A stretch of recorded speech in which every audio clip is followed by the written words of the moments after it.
This next song means an awful lot to me. It's just a beautiful tune that my wife actually recorded a few years ago. And I went home from work last night, and she didn't have a clue that, that Glen was even going to be on the show today, I don't think. And I knew she didn't know he was going to be doing this song. And we live in an old farmhouse. It's been there a long time. And there's a little hallway in between my kids' bedroom. And many nights, my wife will sit up there and play guitar while they're going to sleep. So we get them all tucked in and all the water and all the stuff. And yeah, no, be quiet, go to sleep, all that stuff. And I went back into our bedroom, and I was sitting there reading something, and I hear her strumming the guitar and playing and singing this song. And as you listen to it, think about your house and think about your life and your stories. This is a beautiful, beautiful song. If These Walls Could Speak. Glen Campbell, Jimmy Webb.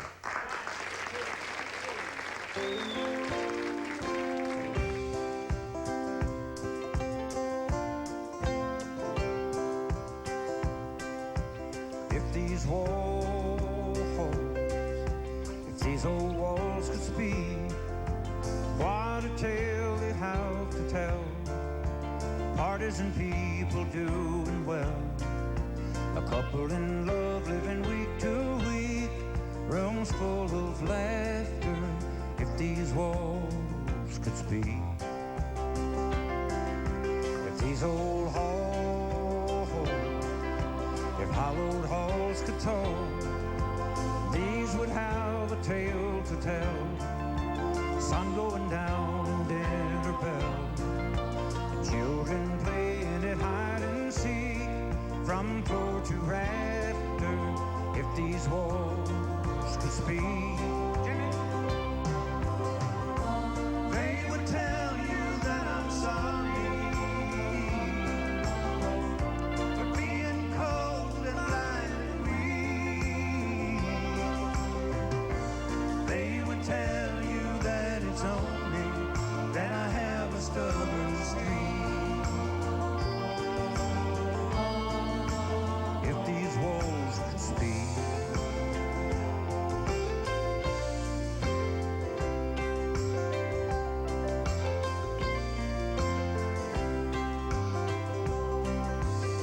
Old-fashioned window panes were ice, I guess they would have seen it all. Each little tear and sigh and footfall, and every dream that we came to seek, all followed after. If these walls could speak, they would tell you that I love you more than I could ever pay. Here's someone who really loves you, don't ever go away. That's what these walls would say.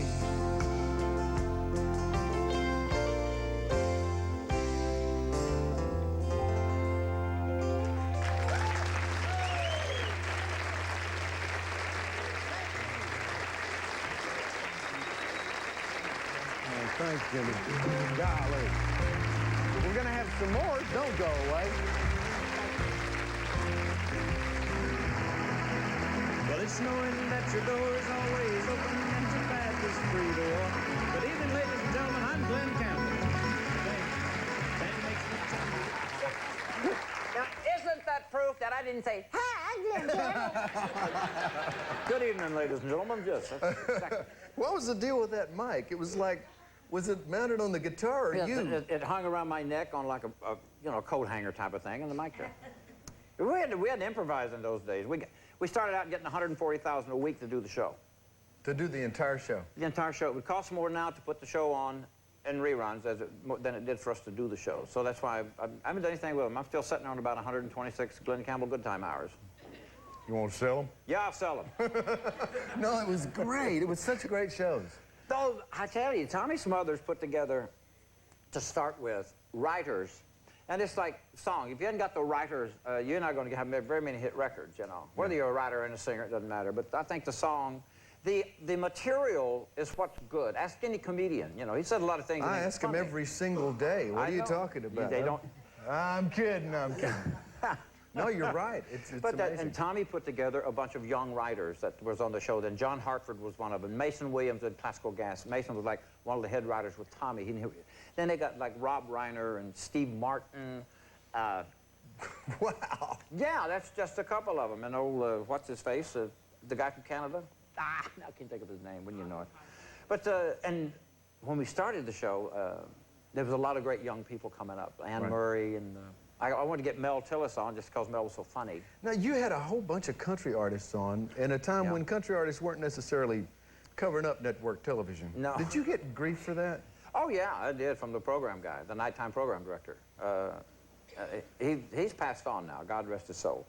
But I got grief for having, you know, I had Willie on, Waylon on, and Waylon, I had to do something to Waylon. They didn't like the way Waylon's teeth looked. That was one of the country specials we did that I rebelled with. Yeah. Cash and Haggard and Buck Owens and Mel Tillis and Jerry Reed and Anne Murray was on that. Minnie Pearl, I think, was on that special too, God rest her soul.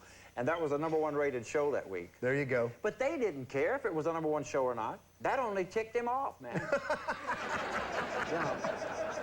Well, I thought you was interested in ratings. I think they were more interested in demographics. Well, times changed. That was CBS back then, and they now have this network, and they actually want us to have country artists on almost every night. Almost every night they like for us to have country artists on. I think they probably look back at the ratings on the old Goodtime Hour because country wasn't on television that much then. Oh, I know. You know, it was unheard of. You know. Yeah. But to have Roy Rogers and the Sons of the Pioneers on and sing with them, that was just such a thrill for me because that was childhood stuff. I need to tell the folks that that piece that you saw there, that was from the Goodtime Hour, but that was also that's also part of the Life and Times of Glen Campbell, which is going to be on March 4th at I think it's 8 o'clock Eastern. That's going to be fun. I've seen a piece of that thing. That's going to be a good show. Very nice. Yeah, it's been on. I've seen it. I'm happy with it. You know, it's if you can't look back and talk about the mud you wallered in, you know, then don't talk about the sweet ice road you walked down. You know. I got to take notes. I'm sorry. Can't look back at the mud and the waller. My waller in the mud, you know. Okay. If you can't talk about the hogs you slopped, you can't tell about the ones you fed, you know. Oh, God.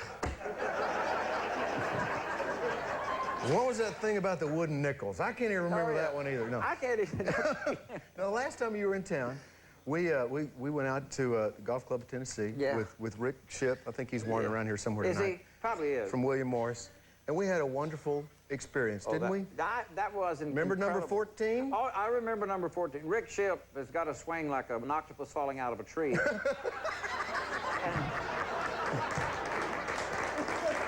He got a hole-in-one. He got a hole-in-one. Beautiful 6 There he is. Get out here, Rick. Bam. Step out in the light. It's about. That's the swing right there. No, we step up to the tee, and it's a nice little par 3, kind of elevated green. And I think you hit first, and he got on the green. And then Rick steps up, and it's textbook. It's perfect. One hop, boom, in the hole. And you know, it occurred to me shortly after that if you could hit a hole-in-one like every 5 minutes, you could own the world. Because he became like the Incredible Hulk. He almost knocked me down, hugging me. So then I knock it in the sand. And I went down there and said, okay, Mr. Golf Pro, what do I do with this? And he said, well, just knock it in.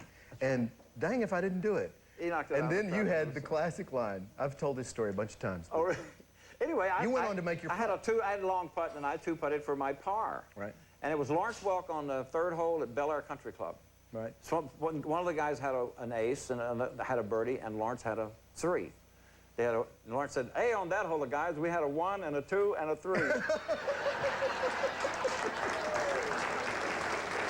was a Lawrence Welk hole. Yeah.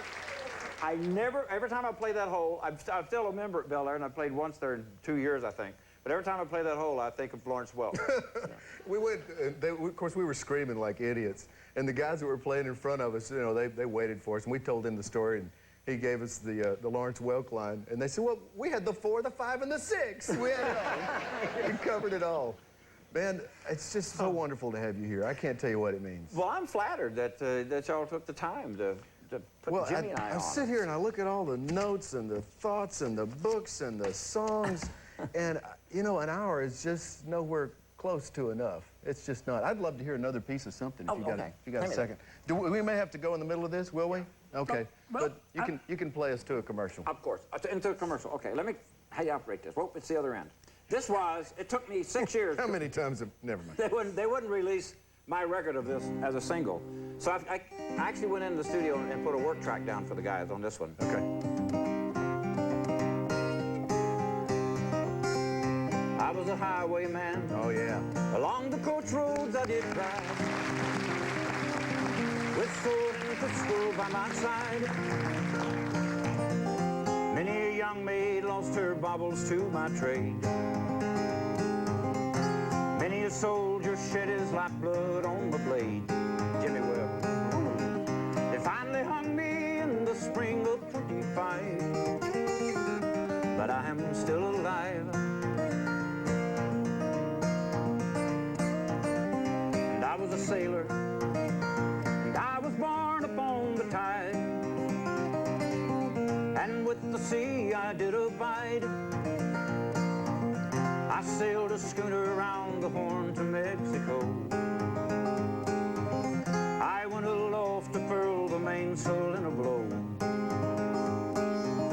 And when the yards broke off, they say that I got killed, but I am living still. And I was a dam builder on the rivers deep and wide. Go, Waylon boy. Steel and water did collide. We gotta go. That means you need to come here and see the show, because we're gonna hear the rest of the song. We'll be back. Go ahead. I went aloft to furl the mainsail in a blow.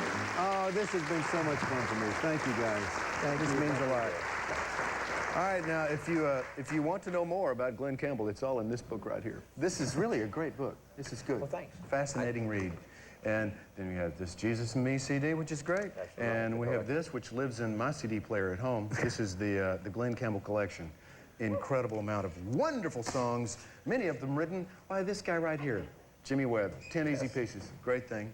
And then we'll forget, middle of the summer, we got this book right here. Okay. Is there anything else? And of course there's this, except you can't have it. You can't find this anymore. get that. Okay, folks, we got Sawyer Brown and Jeff Carson Monday. Watch Today's Country. It's coming up right next after us. Don't be a stranger. See you. Bye. Thank you.